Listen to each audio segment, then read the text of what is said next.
Dr. Soumyajit Bhar is the Assistant Dean and a founding faculty member at BML Munjal University School of Liberal Studies, based in India.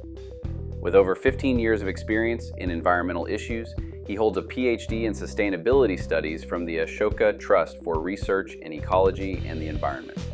His research focuses on the socio-psychological factors of conspicuous consumption in India and its environmental impacts, integrating environmental studies and psychology in teaching. Thank you. Thank you, Project Thrivability, for giving me this platform to share my work.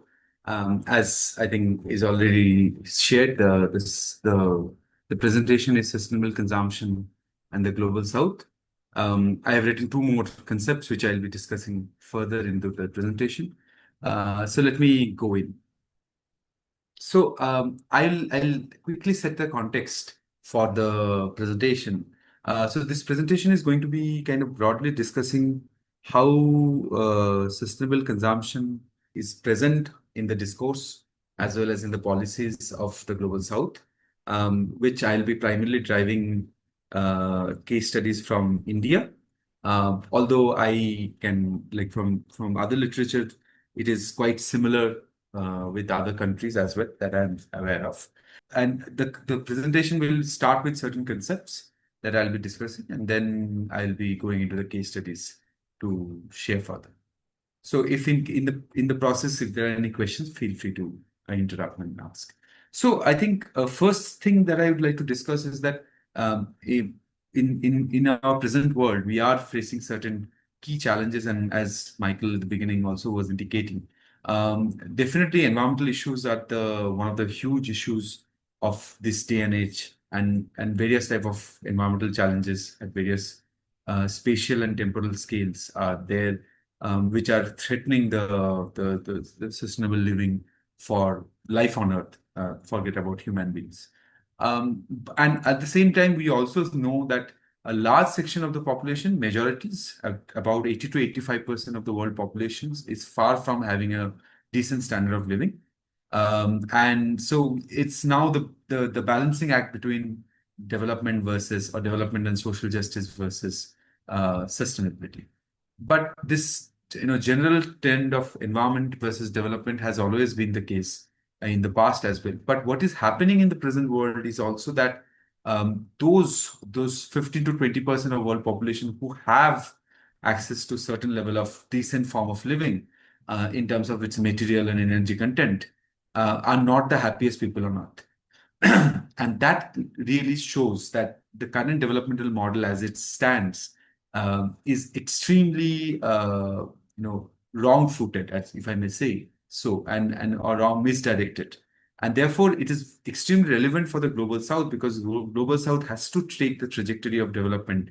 And it is at that juncture where it has to decide the kind of developmental trajectory would be appropriate for it. So what I'm kind of broadly arguing is that we have to look at some form of changes in the lifestyle, and we have to go to more sustainable lifestyle. We cannot just repeat what the global north has done in terms of its more and more energy and material dependence in terms of their lifestyle. And it has to figure out a different trajectory. That's what is called lifestyle reform. However, as that is the need, what we see in the global south is that there is a rise of developmental aspirations towards greater material and energy dependent living across developing nations. And what is the most interesting thing is the term of social resonance that I have coined here, which is basically the people are voluntarily looking for such material and energy dependent lifestyle, and they are not really doing it because the market has pushed them. So this leads to a complex challenge where individuals tend to become more and more individuals through their standard of living, through the material pathways that they have. But we actually need to do collective action, because all the environmental problems, if we look at, is a problem where lack of coordinations, lack of different actors coming together, leading to the kind of environmental impact that is happening. The classic example is climate change. We are constantly having discussions every year where countries go and meet, but still there is no agreement, and therefore hardly any climate action is happening and many of the large meeting COP that happens doesn't lead to any desirable outcomes. Now, the point is, what I'm trying to argue is that collective action is the necessary thing when we need sustainable and just outcomes. However, when there is a developmental aspirations towards more and more material and energy dependent lifestyle, it undermines two things. It undermines social trust. And as social trust gets undermined, more it becomes difficult to have collective action because people don't trust each other. I will be doing more case studies to explain how it exactly plays out. But collective action also is necessary because people need some form of purpose and meaning that is extremely necessary, as is shown in the literature, for long-term well-being. And people don't have that. And again, I will do a case study in passing also to kind of indicate that. And that way, it basically undermines both sustainability, justice possibilities, as well as the possibilities of purpose and meaning. And broadly speaking, collective action and developmental aspiration is at the loggerhead, is what we observe. So now, with this kind of a broad prelude, let me try to explain why this developmental aspiration is rising in the manner in which it is rising. The entire presentation will be focused on that, and I'll be bringing in few concepts. I will be bringing in the idea of distancing. I'll be bringing in the idea of inverted quarantine, and I'll be also bringing in the idea of the freedom of choice. But all these things will be explained with examples, so it will not be very difficult to get for those who might be encountering these concepts for the first time. So if I go into the idea of distancing, the idea of distancing is very simple. We are living in a globalized world where our production of a good is extremely distant from the point of consumption of the consumer who is consuming the good. So, like, just to give a simple example, I just don't know from where the resources are extracted and how those resources are processed, who are the people who are involved in that process, and where it got assembled and how it got shipped in making the laptop through which I'm speaking to all of you. And it applies to all the other appliances that we are using on a day-to-day basis.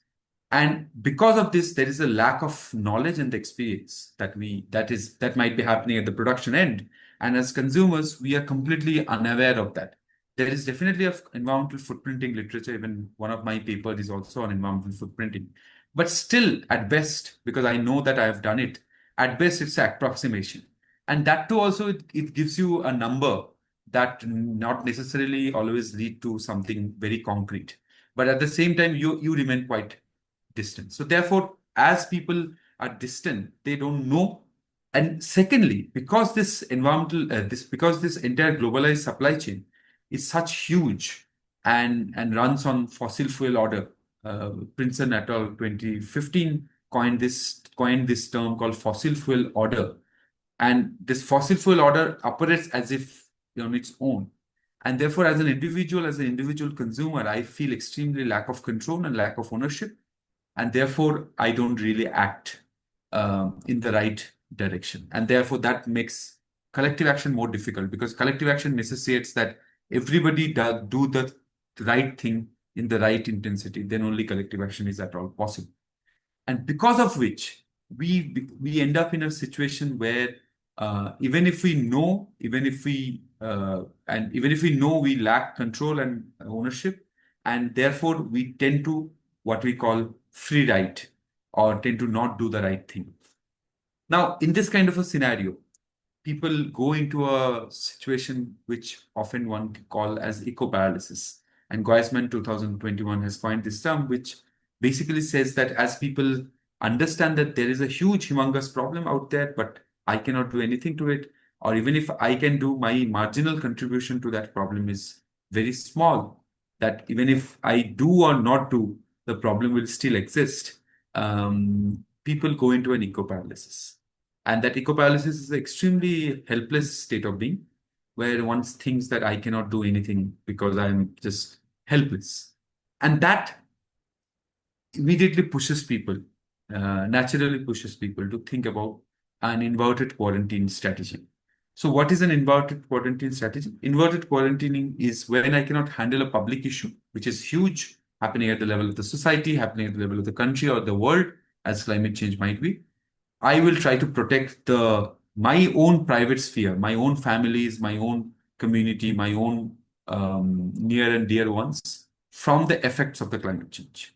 And I will try to protect it through various appliances, through various strategies. And if you see the quote, the last quote, tap water is suspect, people switch to bottled water, stop worrying about general water quality and political support for spending on infrastructure weekends, and money is not spent. So water purifier, air purifiers, or any other kind of purifiers are classic examples of inverted quarantine strategies. And in India, water purifiers have become a norm. You will hardly find anywhere in India where you will not find a water purifier and from where you are getting the water. You cannot directly drink tap water because the tap water is not considered to be safe.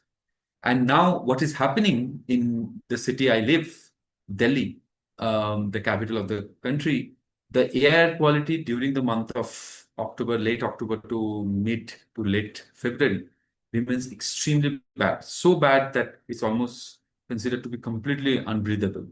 And because of which, air purifiers are also becoming very common.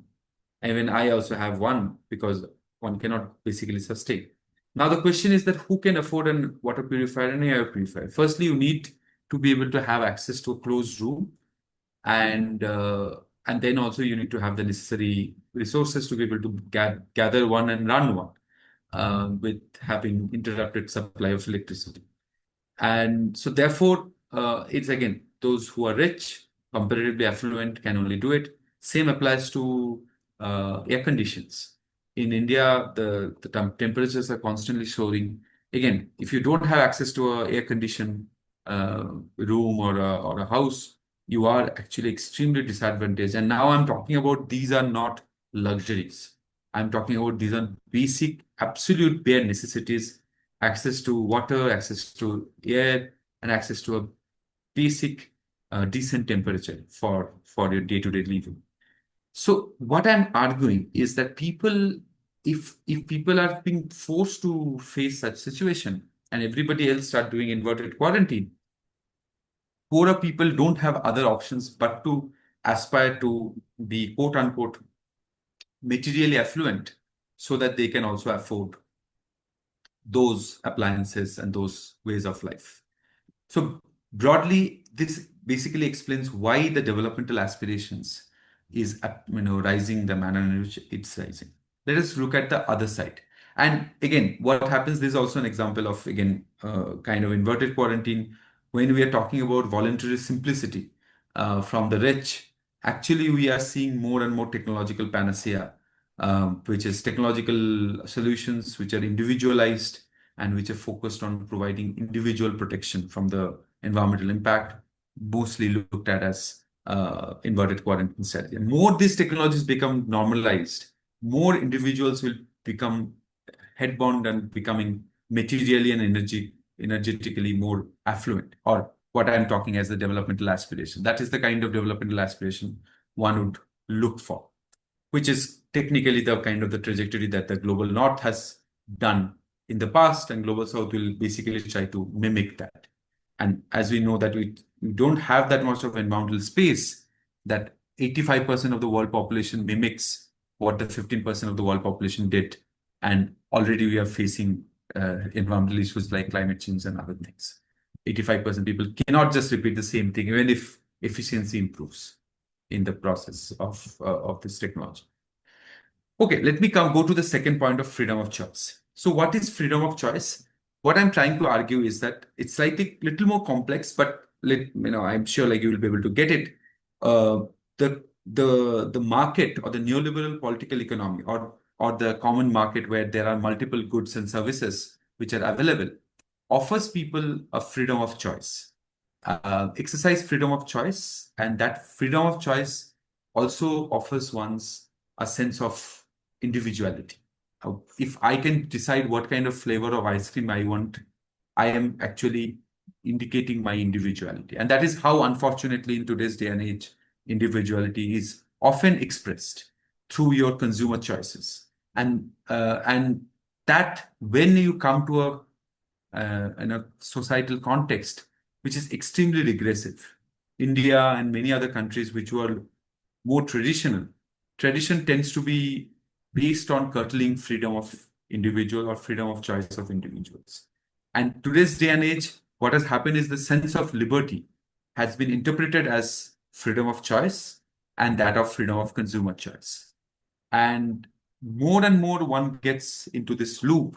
One can get a high at the beginning because definitely when one doesn't have any freedom, quote unquote, experiences this freedom of choice through the market, one definitely feels a sense of achievement. But on the long run, this sense of achievement dies down.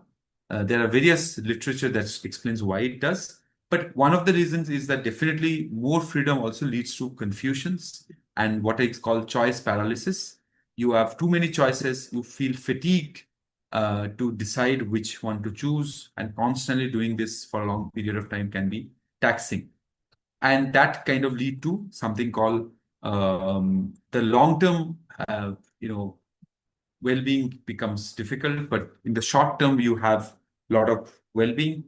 And this also becomes such an important and integral part of the developmental aspiration of the global south. So now I have kind of broadly explained all the broad theories. Now let me do the case studies. Now I'll bring in all these concepts to plug in to do the case studies, and that will make many of these concepts much more clear. Firstly, I would explain why freedom is such an important thing and why I was telling that traditions tends to be quite regressive. So now one interesting thing is that joint family versus nuclear family. In Indian parlance, we use this term, but what I gather, at least in UK and Europe, it's called multi-generational household versus single generational household. But basically, household where multiple people are living together, multiple generations and multiple brothers and sisters are living together, sharing the same kitchen and sharing the same more or less facilities that they have. And whereas versus a nuclear family, which is a single household where a couple is staying with their children and so on and so forth. Now, in India, till about 1990, just before economic liberalization, about 70 to 80% of the families were broadly be classified as joint families.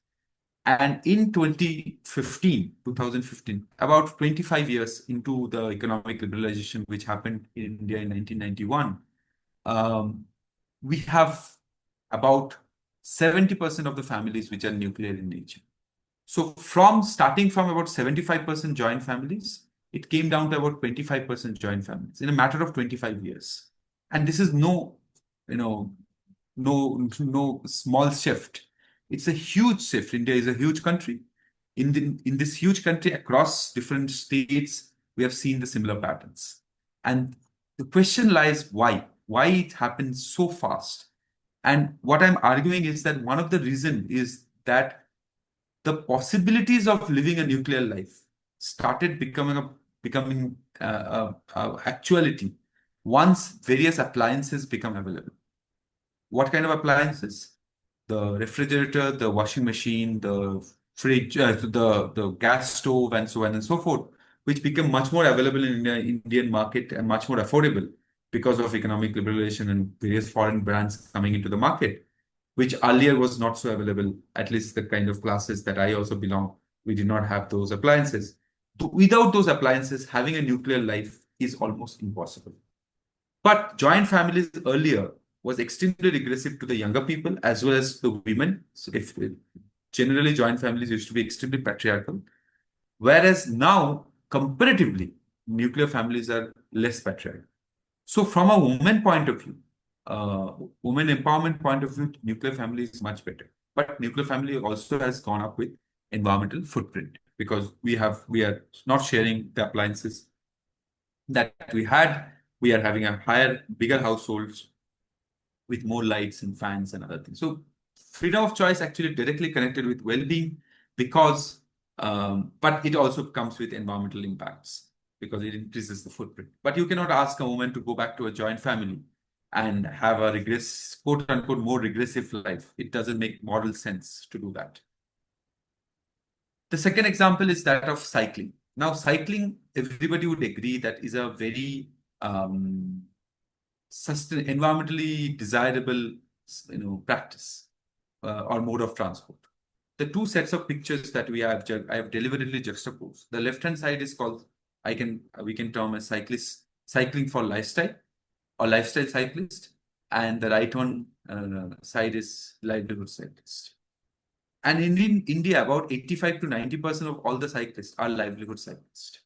However, on the left-hand side, people are those who are working in the big cities.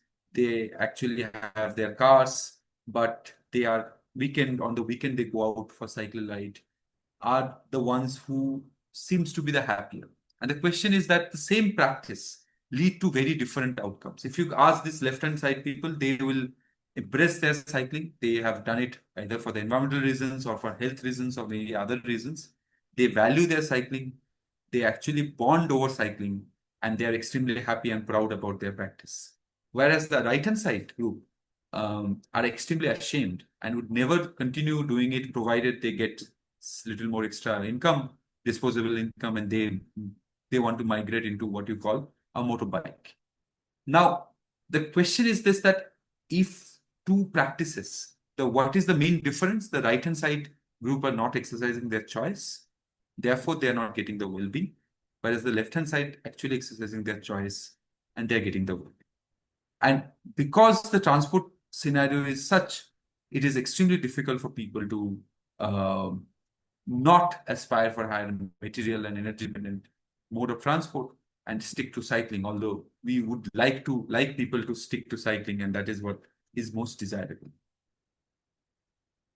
So the problem is the lack of choice. So then there's necessarily the question that I was asking in the beginning: is it possible to have a different trajectory of development other than the global north, the trajectory that they have taken? Like people will move from cycling to a motorbike or motorcycle, from there to a car, from there to, again, maybe coming back to cycling. But that environmental space do you have is the question. Now I'll do a few quick case studies, and with that I will come to the conclusion.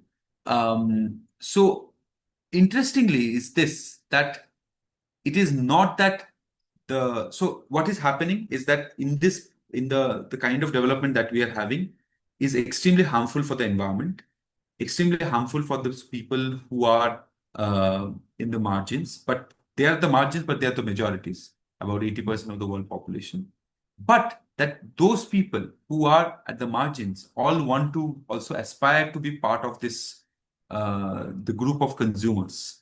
And they are aspiring, and they also want to, even if that is the reason why they are marginalized, or they're getting more and more marginalized, they want to be part of this same bandwagon, and they want to hop onto this consumer jagamil, whatever you call it.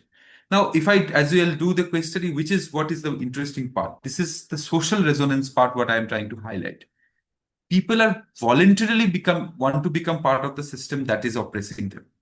And that is something very interesting. Although one might argue that, okay, people don't know that this is the system that that is oppressing them. But even if they don't know, or even if they get to know, can they really aspire something else is the question that I'm asking. So the first case study is that of fast fashion and the hidden wounds. We know about Bangladesh, which is neighboring country to India. I come from a state of India which is neighboring to Bangladesh. I say the same language with Bangladesh people in Bangladesh, Bengali. So fast fashion is something which everybody is desiring, but we know the kind of vagaries of fast fashion and what kind of labor laws and kind of issues, kind of operations that fast fashions is perpetuating. In spite of fast fashion doing this, people are still aspiring to be by those goods and services. And that is what is the interesting part of it. I was using it in a different presentation. The perpetuator wants to become the one part of the victim wants to be the perpetuator. In this case, the victims are almost saying that we want to be the perpetuator so that we can make other people the victim. And they are not ready to see that this is the system that is victimizing them in the first place. Same way, again, the environmentally clean thing of clean tech or EVs.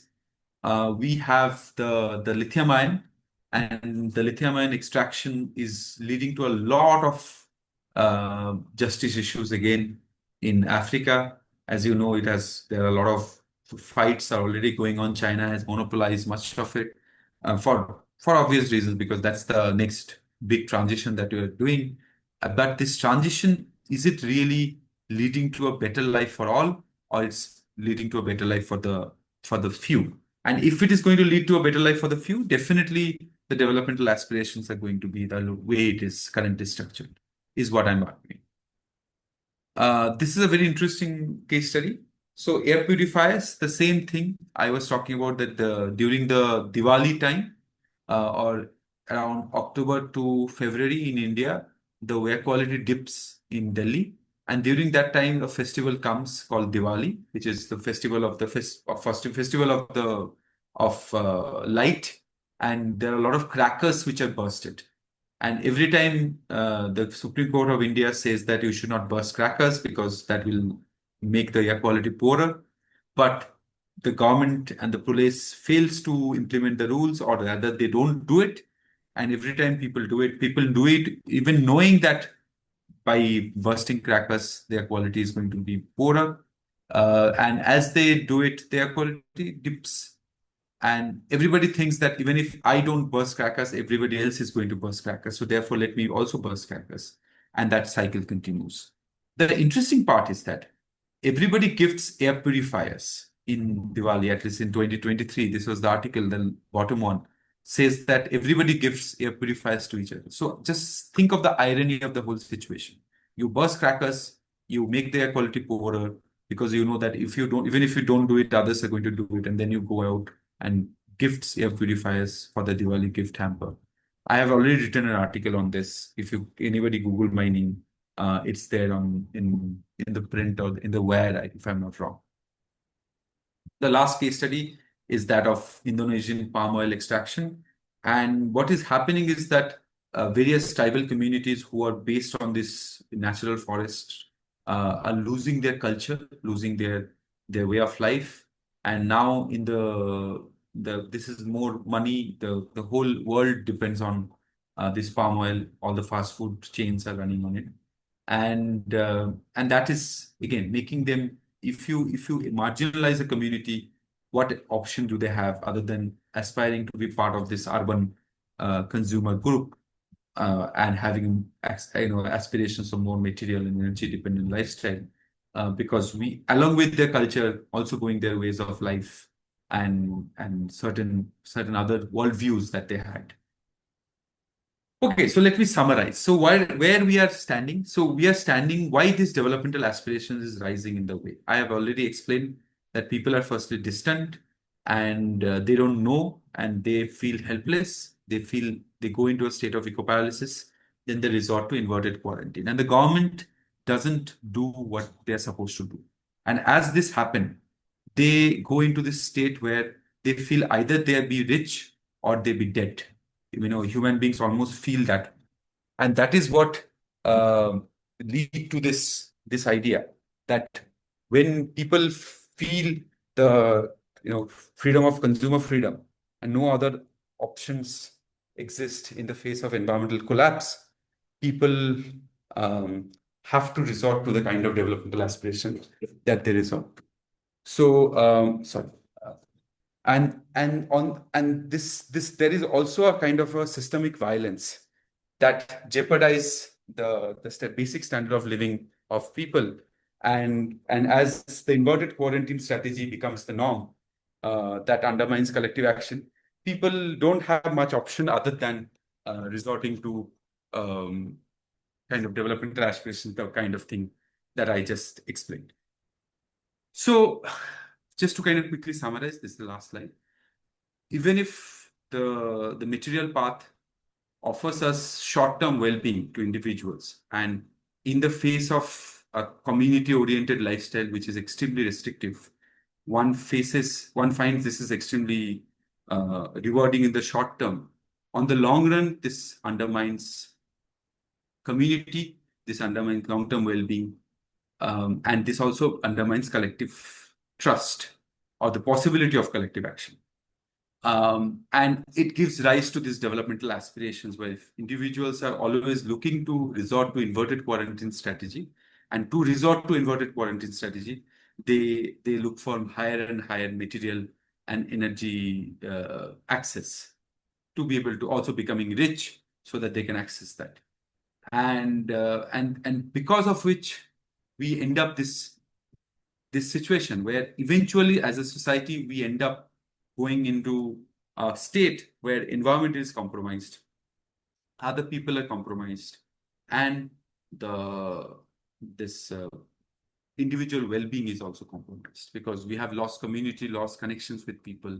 Those even if who manage to have the environment, manage to have the material and energy, don't have the cooperation and the community that they long for, and therefore that also gets compromised.